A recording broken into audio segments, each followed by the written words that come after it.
Wirecard was a German fintech unicorn, listed on the German stock exchange in Frankfurt, and with its inclusion in the DAX, it even had a market capitalization of more than 20 billion euros at times. Founder and CEO Markus Braun has often been called the Steve Jobs of the European financial industry and a visionary. In 2016, a report by short seller Fraser Paring raised doubts about Wirecard's seriousness for the first time in an extensive research. Paring's so-called Zatara report earned him lawsuits and ads from Wirecard. The German regulator BaFin and the German Public Prosecutor's Office protected Markus Braun and Wirecard. No investigations were initiated. The prestigious Financial Times sat on the Wirecard story in 2019, and that was then the beginning of the end of the German fintech miracle. For example, the Financial Times reveals that half of Wirecard's business did not actually take place in Wirecard, but with partners we call satellite companies. For their revelations, Financial Times journalists are punished by charges and investigations by German prosecutors. The German authorities are still protecting their Wirecard. In June 2020, Wirecard collapses.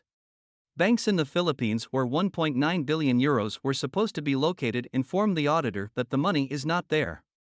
Markus Braun resigns as CEO and is arrested shortly afterwards.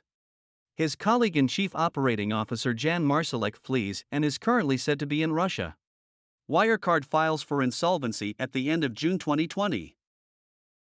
On September 21, 2022, the competent court in Munich announces that the charges against Markus Braun and two of his colleagues will be admitted.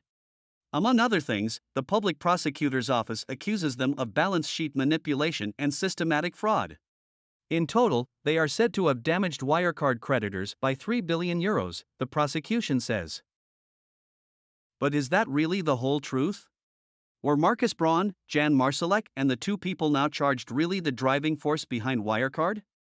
Or were there other people who made a lot of money with their satellite companies around Wirecard and merely used Wirecard?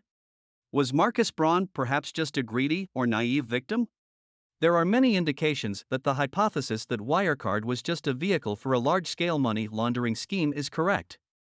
There are still many unanswered questions to be answered in the course of the Wirecard trials, either in the courtroom or by us. We will stay tuned.